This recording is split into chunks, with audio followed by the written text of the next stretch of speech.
It is the Sports Den brought to you by ABC Fine Wine and Spirits. Denny Thompson, James Coleman coming to you on a Monday night. Yeah, I mean, it's all right because last week was really nice. Yeah, it was. It was. Take the good with the bad. Things were popping today in Boo Sports Performance this morning. Hey, man, I like it. I like the energy all day, and nothing kicks off energy than seeing people get kicked. Listen, I ain't gonna lie to you. There was a whole nother level of energy this morning. I went in there to get my workout in. It's like it even energized me when this joker was going on. So I walked in the door. Uh-huh. And I was minding my business because I knew Mondays I try to stay out of the facility because we have so much other stuff going on. Mm-hmm. As soon as I walk in the door, and we have that door is pretty heavy, so you're not supposed to hear stuff from the other side. Uh-huh. And I hear boom, boom, boom. I'm like, what the hell is going on? So I open the door, and I see Austen over there got his hands behind my trainer's head, and he's kneeing him. I'm like, what the hell? What is going on in here? Knowing you ain't gonna jump in. Nah. That's between him and Austen. Austen, and God. That ain't got nothing to do with me. Last time I tried to go check out one of his fights, I was in line, and then they was like, I got the text like, hey man, what's your boy's name? Like Austen. They're like, he done now, man. I thought he was. I was like, man, he done. He's like, nah, man. The guy been on the floor longer than the fight. We got Austen Lane joining us right now. Austen, what's going on, my man? Man, that's quite the introduction. I appreciate it. It's nothing too much. Actually, I just got done training about an hour ago, so I'm just kind of getting ready to eat some dinner here pretty soon. But I'm just laying low right now. Well, no, I mean, it may have been an introduction, but it was true. Like, there's a whole different – and you always go hard, but there was a whole different energy I felt like today just having, like, that deadline. Now, you're fighting Greg Hardy in a fight that's being really publicized. Does having that deadline just amp up your enthusiasm and your energy a little bit more? Yeah, that's kind of the whole point of fight camp, really. Usually when you start a fight camp, you start it around 8 or 9 weeks before the fight. So you kind of want to taper, off or whatever about 2 weeks before the fight. So, I'm, like about 4 weeks away from the fight. So right now is when I'm, trying to expend the most energy, trying to exert myself as much as possible, just because then we're going to start tapering down here in the next couple weeks or so. Listen, that dude sat down on a bench today, and he got up, and Eric was like, hey, we're going to grab a bench. I'm like, I ain't grabbing that bench. That thing's soaking wet. Yeah. Wet, yeah. Well, he was it didn't help. There was like 95% humidity today, too. Yeah, it was pretty warm in there. So, so you're fighting Greg Hardy, and you obviously know about Greg Hardy. He was a pretty good defensive end.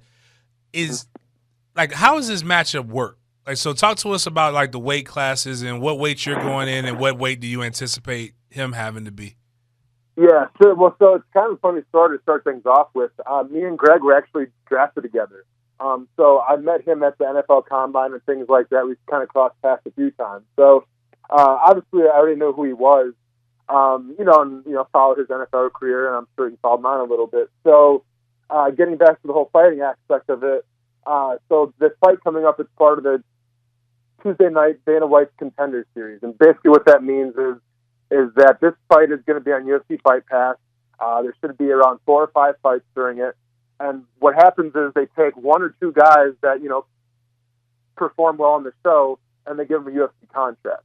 So with me and Greg, we're both going to come in at heavyweight. So heavyweight at the pro level is anywhere from 206 pounds to 265 pounds.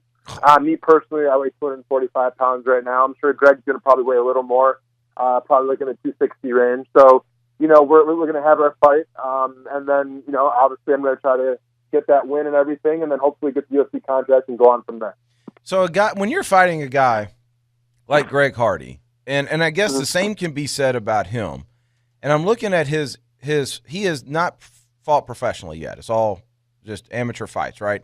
But his 3 fights have lasted 14 seconds, 32 seconds, and 1:36. Your fights don't last long either.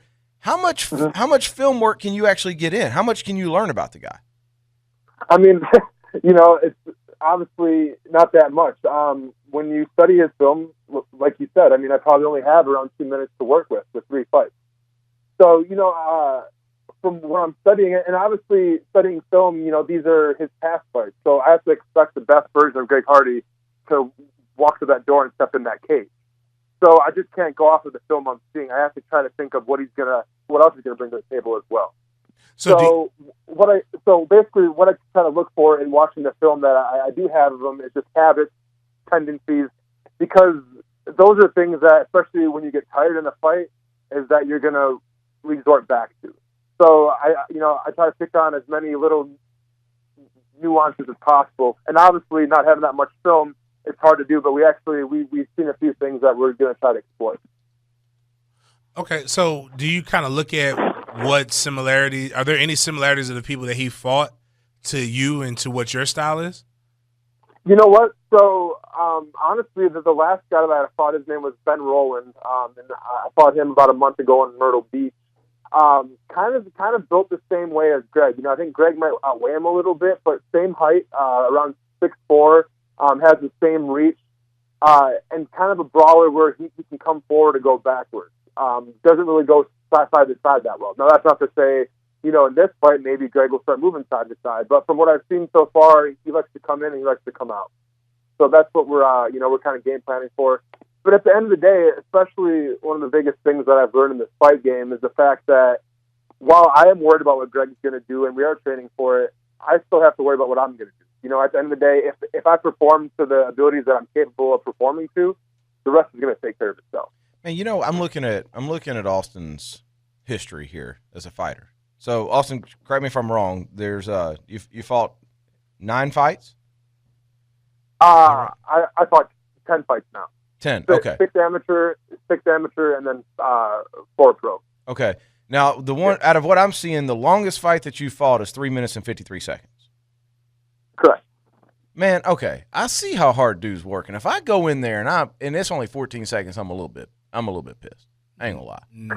Do you get the same check? Like, is like the money? Like, do you get paid more when you work harder? Well, yeah. Hey, let's be honest, man. I'm not in the business to try to get paid by the hour, right? I'm in the business to try to get KO people and get a check. So if the fights go one round, I'm sorry if the fans aren't entertained, but that's not my job. My job is to try to collect the check. I wasn't talking about to be pissed as a fan. I'm talking about. Okay. I mean, I'm getting all. If I'm you, I'm getting all lathered up for 14 seconds. Man, he's in Vegas. I'm trying to knock this dude out. Get back to the craps table and not take any hits, so I don't have to wear the weird sunglasses.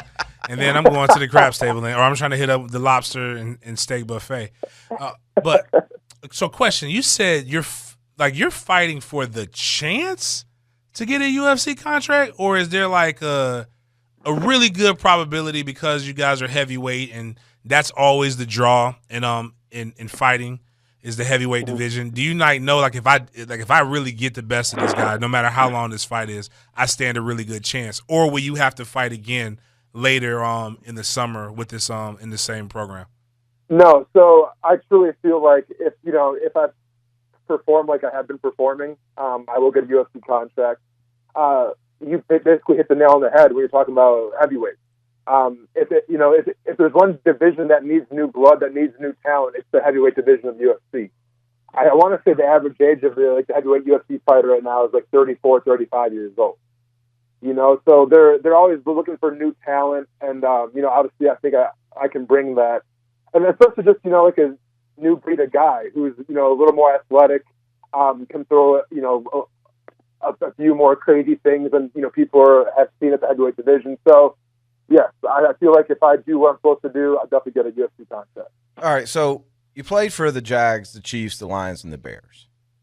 So football ends, and was this always something that you wanted to do, is going to MMA fighting, or was there something that you got done with football and said, I want to stay competitive? How did Austen Lane go from NFL to MMA? Yeah, so I guess to set up that story, we got to go back to my first year in Jacksonville, actually. When I got drafted, I took it upon the advice of my position coach, his name was Bill Cullen, that in the off-season that I should join a boxing gym because that's what he has his guys do, just to try to, increase their hand speed and things like that because, playing defensive line, that's where you make your money with hand speed. So after my first season in the NFL, I ended up going to this MMA gym because I had a friend that went there. He was an MMA fighter. He kind of got me, into the gym and stuff. So I just worked super basic stuff, man. Just, hit the bag a little bit, hit the mitts, learn how to properly throw a jab and things like that. Nothing too crazy. Well, it was an MMA gym. So, I started going there, and then I started seeing guys rolling jiu-jitsu. So, one day the guys asked me to roll jiu-jitsu. I had no idea what I was doing, but I was intrigued because with jiu-jitsu, it's not so much how explosive, how much size, how big you are. It's more about technique, hip mobility, and just being fluid. So when I started to roll jiu-jitsu, I started to notice my hips started to, get a little more loose and things like that. And that had a direct correlation to, playing football. So now, mind you, I was only doing this in the off season. I wasn't doing this during the NFL season, just the off season. And when we had the lockout back in it would have been my second year, I obviously had a little more time to pursue those interests. So now, let's fast forward to playing in Chicago. This was one of my last years playing football. I started to do jiu-jitsu tournaments, strictly because I started to fall in love with the sport, and I kind of knew football was starting to fade away a little bit, and it just wasn't going the way I wanted to go, so I started doing tournaments. Well, with tournaments is you get cash prizes. Well, it violated my NFL contract to get the cash money, so what ended up happening was I'd go to a jiu-jitsu tournament off season, I would get a check, and then I would just kind of leave the check to the promoter or whatever, and I'd kind of go out the back door. So that's kind of what I did that off season, and then once I was done playing for the Bears and I was ready to retire, I knew MMA was obviously the next choice. Now, what's interesting about that story is today there's a write-up that the New England Patriots have brought in for their defensive line to help with their pass rush, MMA teachers. Oh, wow. Really? Yeah. You know what? And I'm going to say this. There was a guy in Kansas City, and actually I worked with him in Kansas City and then worked with him in Chicago. His name was Joe Kim. That's who they brought in.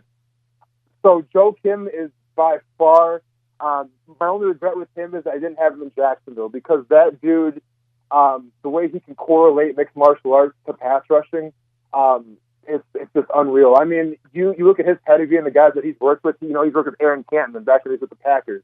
He's worked with Justin Houston, Tamba Ali in Kansas City. I think he spent some time working with Von Miller. I mean, this guy's worked with everybody, and I think the only problem with him was the fact that defensive line coaches kind of get set in their philosophies, and they don't want to bring some guy with some new techniques, new philosophies in.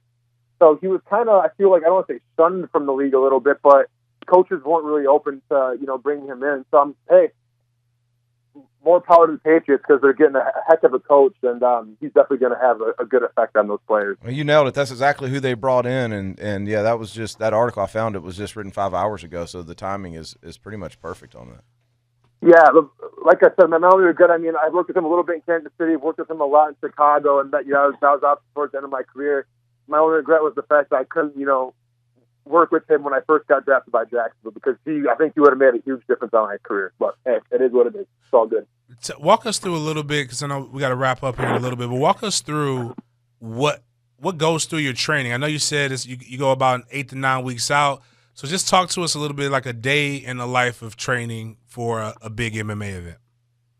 So when you think about MMA, you think about using a bunch of crazy systems here. So it can go to the ground. It can go standing up. You can throw kicks, elbows, punches. So you're using a bunch of different systems, like energy systems. So we got to train everything, right? So that's where Boost Performance comes in, twice a week, where Monday and Friday, those are going to be like my heavy strength cardio days. Those are the days where I'm really going to get a good lactic acid buildup, obviously work on my conditioning and things like that. So Monday and Friday mornings, I do strength and cardio. Monday afternoon, like tonight or whatever, it was just straight MMA training. Tomorrow in the morning, I hit mitts. And then I drive to Orlando tomorrow night, because I work with some guys that are training for Olympics for wrestling. So anytime I can get, Olympic-level training athletes wrestling with me, I'm going to take full advantage of that. Wednesday is kind of like I don't want to say it's my off day, because it really is an off day. It's like more of a recovery day. I do yoga. And then Wednesday night, more MMA stuff. Thursday's a heavy sparring day, where I go train with a couple pro boxers here in Jacksonville, and we do, heavy rounds of sparring. And then Thursday night, more MMA training.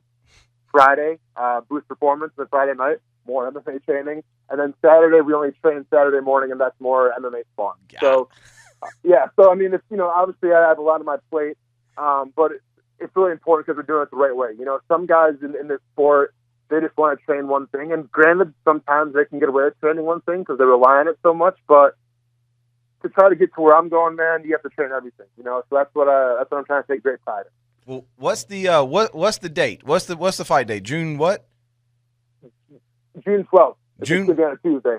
June 12th. Austen Lane, Greg Hardy, for a chance at a UFC contract. Will it be live? Will it be streamed? Or can people come and watch? So the way it kind of works is crazy because I obviously I've had people hit me up for tickets and everything like that.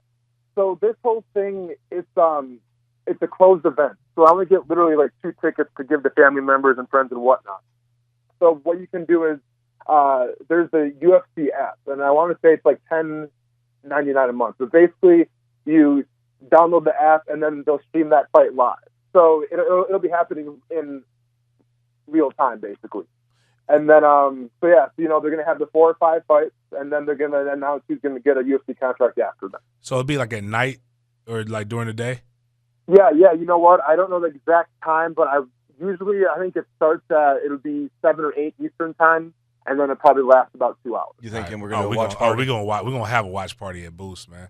We're going to definitely put that thing up. Yeah. Well, Austin, man, I know you're busy and I know you're tired today, but I appreciate the time, man. I really do, and we will. No, guys, anytime, man, anytime. All right, we'll take you up on that. Trust me. Have to have him after he beats the hell out of Greg Hardy. We'll have to have him come on and. Yep. I know he's not supposed to be cocky, but I'm just going to relive the process. Yeah, I'm just going to put it out there. Well, we'll see you. We'll see you plenty between now and then, man. I appreciate you coming on. Yeah, for sure, and I'll be sure to try to stop sweating on the bench is so bad for you. Sorry about that. No worries. Thanks, Austin. Appreciate it, man. You guys take care, man. Be easy. All right. Hey, good dude. And listen, he was doing some stuff today with some kettlebells. Mm-hmm. It hurt me just watching. I'm just over there like, man, did you sign the waiver? That's all I need to know is if he signed the waiver, we're cool. We're good to go. But nah, man, he's been getting after it. It's been a pleasure to watch him. Like, off and on, like he'll be there, he'll be getting after it. Then obviously he'll take a break because after you've been training so intense and you've already got the victory, you deserve a little bit of time off. Which is why I'm saying to you, and don't take this the wrong way, and I probably shouldn't say this on air. I'm loyal to Boost. Mm-hmm. This isn't this is more like an Aromas or a Whiskey Jack's viewing party. Nah, you're right. You're not wrong, and I'm sure if I called. Scott, he would be more than willing to fork over whatever the $11 that it takes to get this. But I want we have so many great athletes that train in Boost that I would love nothing more than to be able to have all these guys come in and watch somebody who comes through the process. Can we ABC and chill at Boost? They're gonna be youth there probably. Oh man, see that This ain't about you, bro. I like the name drop, though. I appreciate it. It seems like a pretty good facility. We got to take a break. We're running way behind now. Thank you to Austen Lane for coming on. We'll be right back.